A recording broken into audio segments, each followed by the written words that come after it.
नमस्कार दोस्तों, आप सभी का स्वागत है आपके अपने YouTube चैनल आशीष टॉक पर। मैं हूं आशीष और मैं लेकर आया हूं आज आपके लिए समान नागरिक संहिता पर एक विस्तृत वीडियो। तो चलिए बिना देरी के शुरू करते हैं आज की वीडियो। तो आज की वीडियो रहेगी हमारी समान नागरिकता संहिता। तो आइए हम इसके बारे में विस्तृत जानकारी देखते हैं। तो आज हम इसके बारे में देखेंगे अवधारणा, इसके संवैधानिक आधार, ऐतिहासिक विकास, न्यायपालिका रुख और चुनौतियां। आइए भाग एक के बारे में हम जानते हैं। तो भाग एक रहेगा हमारा परिचय मूल अवधारणा से जुड़ा। तो इसका अर्थ है भारत में इसकी आवश्यकता क्यों महसूस की जा रही है। आइए हम देखते हैं समान नागरिक संहिता की होती क्या है। तो एक देश एक नागरिक कानून, इसका मतलब होता है कि समान नागरिक संहिता का तात्पर्य एक ऐसे एकीकृत कानून से है जो भारत के सभी नागरिकों पर उनकी धार्मिक पृष्ठभूमि, जाति या लिंग की परवाह किए बिना समान रूप से लागू होता है। इसका मुख्य लक्ष्य नागरिक शीर्षों में समानता स्थापित करना है। मुख्य कानूनी क्षेत्र वर्तमान में अलग अलग धर्मों के पर्सनल लॉ जिन विषयों को संचालित करते हैं उन्हें यूसीसी के तहत एक कानून के दायरे में लाया जाएगा। विवाह, विच्छेद, तलाक, उत्तराधिकार, संपत्ति का बंटवारा, गोद लेना एवं रख रखाव। आइए हम इसके संवैधानिक प्रावधान एवं ढांचे की बात करते हैं कि ये होता क्या। तो अनुच्छेद 44 के तहत यूसीसी को दिया गया। तो संविधान के भाग 2 में नीति निर्देशक तत्वों के तहत कहा गया है कि राज्य पूरे भारत में समान नागरिक संहिता सुरक्षित करने का प्रयास करेगा। अनुच्छेद 14 और 15 के कानून के समक्ष समानता और धर्म लिंग के आधार पर भेदभाव के निषेध की गारंटी देता है, जो कि मुख्य वैचारिक आधार है। अनुच्छेद 25 से 28 धार्मिक स्वतंत्रता का मौलिक अधिकार प्रदान करता है। यूसीसी बहस में यह देखा जाता है कि यह व्यक्तिगत स्वतंत्रता को प्रभावित न करे। आइए यूसीसी का ऐतिहासिक विकास क्रम के बारे में अगर हम जानते हैं कि मतलब इसके इतिहास कहाँ से इसका शुरू हुआ है। तो 1859 ब्रिटिश काल के अंदर इसकी शुरुआत हुई थी।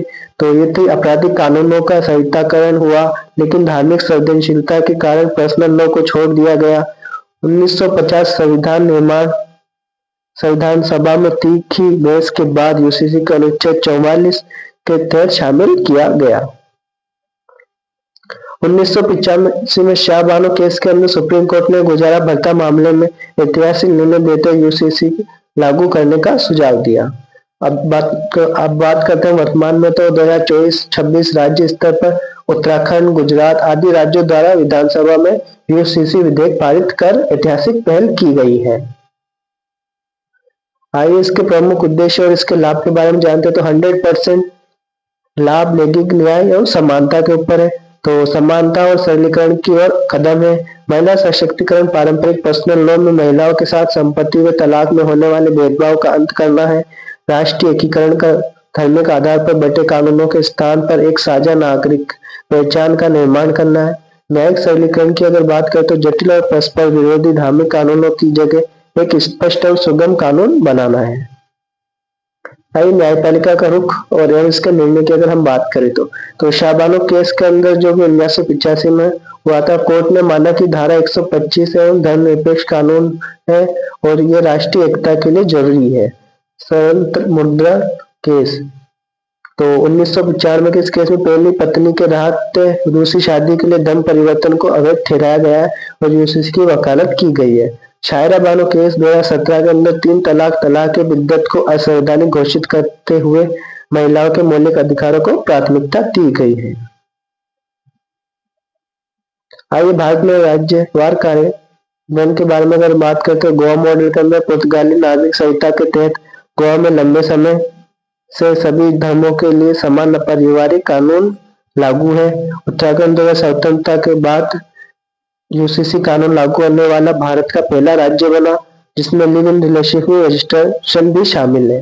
अन्य राज्य स्तरीय पहल की अगर हम बात करें तो गुजरात, असम और मध्य प्रदेश जैसे राज्यों ने भी यूसीसी लागू करने हेतु ड्राफ्टिंग कमेटियों व विधेयकों का काम किया है। आइए इसके पक्ष और विपक्ष का विश्लेषण करते हैं। तो इसके क्षेत्र रहेगा हमारे लैंगिक अधिकार के ऊपर। समर्थक में अगर उसके तर्क की बात करें तो महिला को संपत्ति और तलाक में पुरुषों के बराबर अधिकार मिलेगा। और इसके चुनौती और विरोध की बात करें तो पारंपरिक और रीति रिवाज आधारित मान्यताओं में हस्तक्षेप का भय रहेगा। सांस्कृतिक विविधता की बात करें तो धार्मिक भेदभाव समाप्त कर राष्ट्रीय बंधुत्व को बढ़ावा मिलेगा। अल्पसंख्यकों एवं जनजातियों की विशिष्ट पहचान का संकट है।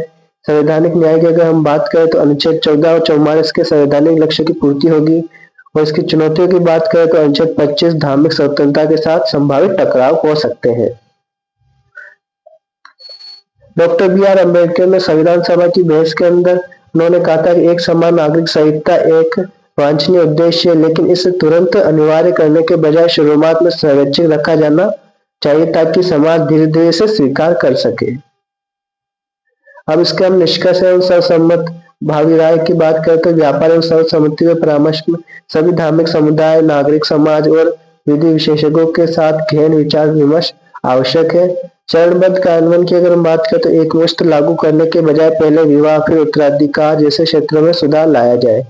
जनजातीय परंपराओं का संरक्षण की अगर हम बात करें तो संविधान की 6ठी अनुसूची एवं पूर्वोत्तर जनजातियों के रीति रिवाजों की विशेष संरक्षण दिया जाना चाहिए। मुख्य ध्यान की अगर हम बात करें तो लैंगिक न्याय को धार्मिक विवाद से हटाकर विशुद्ध रूप से मानवाधिकार एवं महिला न्याय का विषय बनाया जाए। तो धन्यवाद दोस्तों। आपको अगर यूसीसी पर आपको ये वीडियो अच्छी लगी हो तो प्लीज हमारे वीडियो को लाइक कीजिएगा, शेयर कीजिएगा और आइए हम इसके